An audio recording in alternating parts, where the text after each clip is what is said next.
Welcome back, everyone. Look, I get it. If you only know what you see on TV every day, it looks like your fellow black Americans are under attack by racist whites. Believe me, if I thought for 1 second this was actually true, I'd be standing side by side with the protesters. I have no hate for black people. I grew up looking up to and idolizing many of them. But there's just so many reasons for me to doubt the systemic racism narrative. Which is why I'm so concerned about this letter I just received from the superintendent of my kid's school. Apparently, they're just gonna adopt the far-left ANTIFA view of our society, despite what the hard data tells us.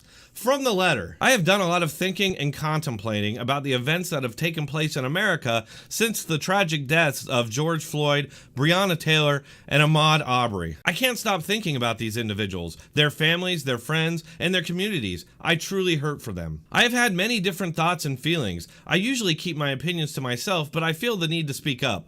I will be the first to tell you that I did not fully understand what systemic racism was until I started doing my own research and listening to others. Okay, look, death is always tragic, but how many black people died in Chicago over the weekend? Did you feel bad about them or their families? Not likely, because it wasn't a national news story. Or how about when white people died in a similar fashion at the hands of police? Did you care about them or their families? Not likely, because you probably never heard of it because the news never reported it. Sorry about the interruption, but give me 30 seconds to tell you about this special offer for my subscribers. Don't just wait and hope that things are going to work out.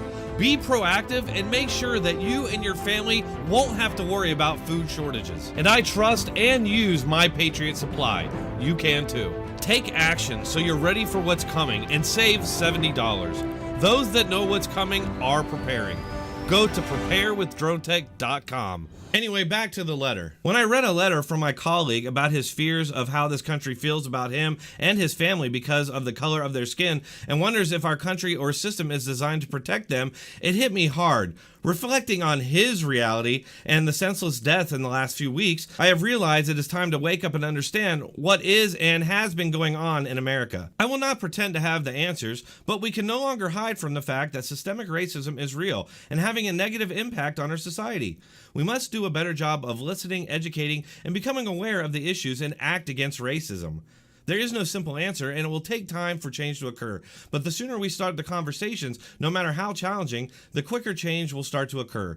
If America is to continue to be the greatest country in the world, then we must all ensure that all people are treated equally. You live in a country of 328 million people. You saw a news story about 3 people dead, and that made you believe that systemic racism is real. And it's no wonder that your colleague has these fears, because that's the fear-mongering that our media is pumping out. You say you want to educate yourself and become aware of the issues, but apparently you don't know anything about any of the hard data, and my guess is that if it was presented to you, you would just dismiss it. Look, this all sounds well and good, but you gotta be worried about a superintendent who doesn't really seem to have all the facts or a grasp on this whole situation, but is declaring that systemic racism is real, but then claiming to want to have a conversation. My guess is that any conversation will be all from one side while the other side is shut out as being racist. Do you understand what a conversation is? It sounds like you've already made up your mind, so any conversation would be futile. Do they not understand that by doing that, they're basically declaring that people of a certain skin color are guilty by default? There's plenty of data out there to the contrary that's being completely ignored. You're claiming that black people are under assault by white people, but the fact is the black on black murder rate is actually the highest rate of interracial murder in this country. And the fact is that while black men are overrepresented in police arrests, they're also overrepresented in violent crime and murder.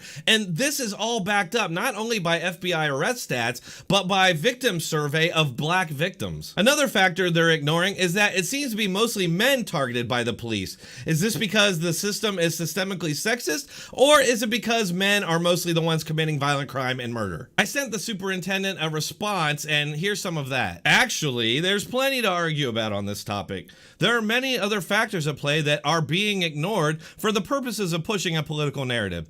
The media purposely ignores stories that don't fit that narrative while amplifying ones that do. I'm worried that by putting out this statement, the school is adopting what is essentially a far-left ideological view of our society. Part of that ideology is broadly judging and generalizing white people as a threat to non-whites. It sounds like you're adopting that vision. It's a vision that is simply not backed up by the hard data. For example, there have been similar situations with white people being choked out to death, shot while unarmed, and killed with knees on their necks, but it was never a national news story. Based on the raw numbers, it actually happens more to white people, which suggests there is not racial targeting. I assume that you're familiar with the Stanford experiments.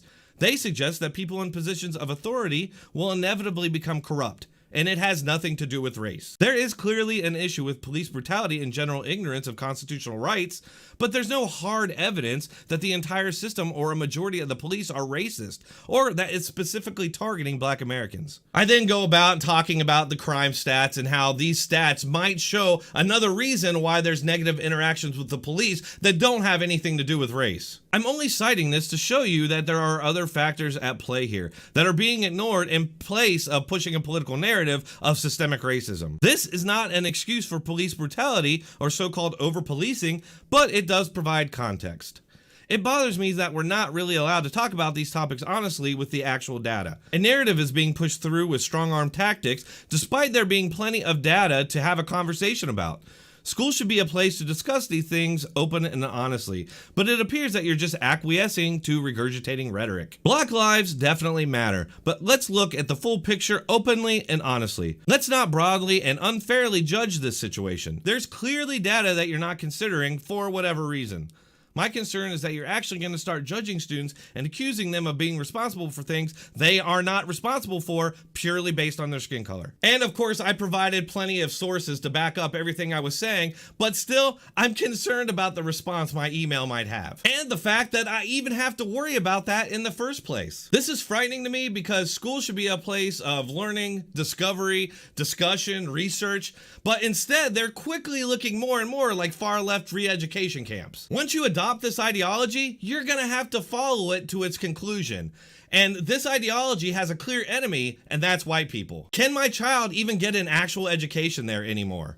Will she be indoctrinated to hate herself and other whites as she's turned into a Red Revolution ally? What's going to happen as non-white students are given more and more justification to have pure hatred for their white classmates? I just don't see this ending well, and if I were you, I would see if your schools are going to be adopting these same far-left views of our society. That's all for this episode. Please hit that like button, share, and subscribe. I really need all your support.